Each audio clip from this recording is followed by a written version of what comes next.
It's been a chaotic week, lots of outrage and confusion since President Trump announced his massive tariffs, and that was really on display last weekend when millions took to the streets around the world in hands-off protests. There were 1,400 protests in all 50 states, plus every major European city too. Which makes sense since these drastic tariffs will impact literally everyone all around the world. But before we get into that, let's get into all the crazy political news that you might have missed. You've probably heard the name Laura Loomer popping up a lot this past week. She's a right-wing personality known for her really controversial, even racist posts that have gotten her banned off social media. I mean, what's racist about saying if Kamala won, the White House would smell like curry and operate via call center? So Loomer has no position in the Trump administration, but last week she was in the Oval Office with Trump, Vance, and Waltz presenting research findings about disloyal members in the White House. And 24 hours after this meeting, 6 national security members were fired. Widespread reporting has confirmed Trump indeed fired these advisors because of Loomer's suggestions, and Loomer herself even tweeted taking credit for it. But for some reason, Trump denies he listened to her and said he made the decision himself. Yeah, he's been trying to keep his distance from her for a while, and it's clear why. She's known for staging protests where she's handcuffed herself to Twitter offices after she was banned, jumped a fence outside Nancy Pelosi's house, has tweeted to deport all jihadis, and even threatened a senator on X saying, "I've stumbled across your daughter and I'm going to show you everything I've found." So Trump is literally firing people and taking the recommendations of the person who tweeted, "Hey, you stupid brain dead lying Kamala Harris, do you understand you're a stupid?" She traveled with Trump during the campaign, and he's called her a very good patriot and very strong person. Okay. I mean, experts are also saying that this recent Oval Office meeting recalls Trump's first term, where fringe supporters and unofficial advisors somehow bypassed official channels, gained access to the White House, and made all of these policy decisions. So we'll see what else Loomer influences, because Trump clearly likes her. And she's now going on this campaign saying that there's a vetting crisis, implying Trump's team is subverting his America First agenda. So this past Saturday morning, I was just at home drinking coffee, watching Good Morning America, when suddenly I heard this threatening voice. President Trump has a clear message for those that are in our country illegally. Leave now. If you don't, we will find you and we will deport you. You will never return. If you leave now, you may have an opportunity to return and enjoy our freedom and live the American dream. But understand this. Under President Trump, America's borders are closed to lawbreakers. Follow the law, and you'll find opportunity. Break it, and you'll find consequences. So that was alarming to hear on my lazy weekend. Yes. So the Department of Homeland Security has just started a $200 million anti-immigrant ad campaign. So the one that you just heard was the domestic version, but there's also an international version saying if you're considering entering America illegally, don't even think about it. If you come to our country, we will hunt you down. And I saw it on TV, but apparently the ads are also running on radio, social media, and text message. They're just texting the ad to people. And apparently it's airing in multiple countries and regions in various dialects. They're just dubbing Kristi Noem over in Spanish. Okay. Well, unsurprisingly, there's been a lot of outrage questioning this use of taxpayer funds, and critics even call the ad Trump propaganda. The FBI recently created a task force to crack down on violent Tesla attacks, which is just random for the government to get involved in this. But there have been 48 incidents just this month. I wonder what the message behind these attacks were. So the task force will work in collaboration with the Bureau of Alcohol, Tobacco, Firearms, and Explosives.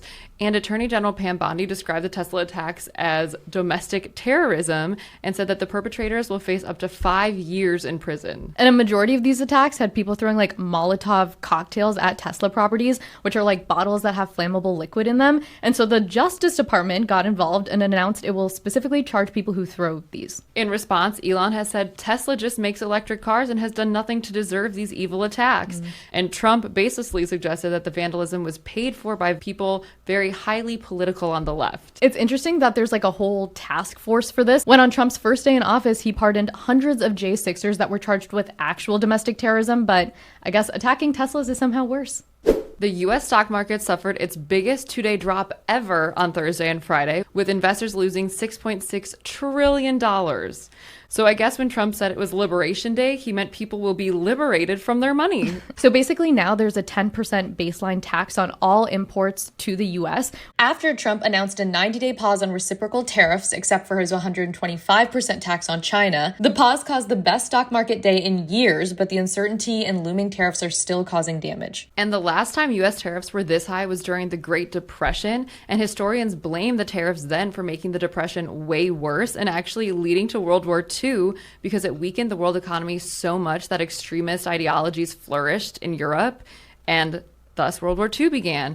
So it's worrisome now to see the collapse in markets around the world. And these tariffs really affect Asia in a unique way because exports have always served as like a pathway to prosperity for developing Asian countries. So like even Taiwan and Japan are doing so well now because they followed that model. So this really darkens the hopes of poorer Asian countries like Cambodia and Bangladesh. And countries are already starting to retaliate with tariffs of their own. China accused America of unilateral bullying, and France suggested taxing US tech giants. And it's not just other countries, like these tariffs are bad when Trump's own supporters at home are criticizing him. Yeah, last week 4 Senate Republicans joined the Democrats to pass a resolution to block Trump's tariffs on Canada.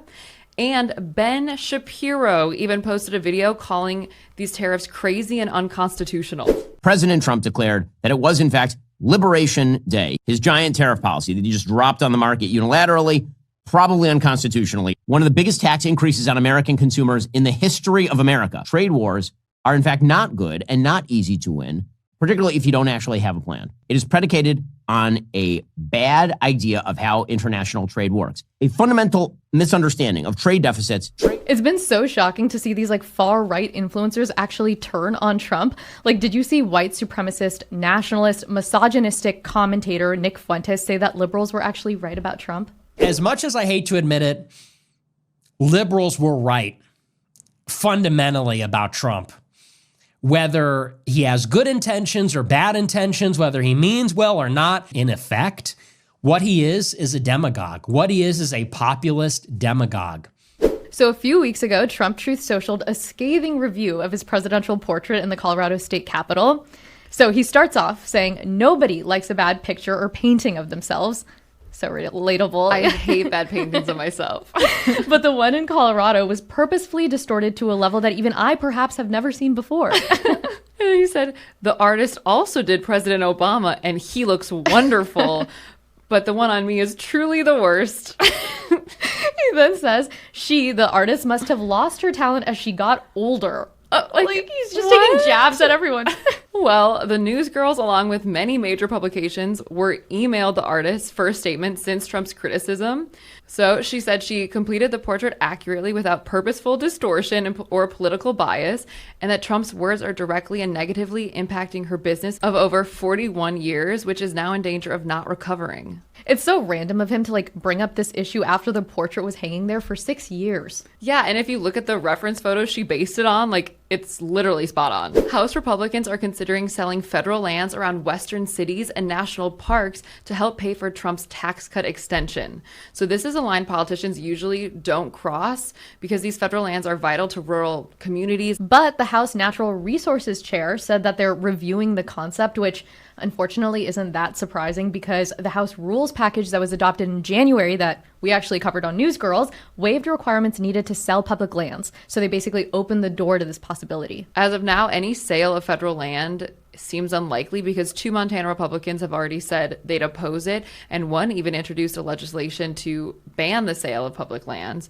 But the fact that it's being floated by some Republicans just proves how intent they are on trying to pass Trump's agenda. Which makes sense. Like, this is a lot of land that we're talking about. So the federal government actually owns about 650 million acres, or 30% of land in the USA, a majority of which is in the West. AP has just reported that the U.S. government has banned American government personnel in China from having any romantic or sexual relations with Chinese citizens. This is pretty much unheard of since the Cold War, like to actually ban any fraternization, since it is common for American diplomats to date locals and even marry them, which makes sense. It's their home city now, too. And the reasoning behind this ban is interesting. So the U.S. is alleging that Beijing is using honeypots, or like attractive government agents, to seduce American diplomats to get government secrets.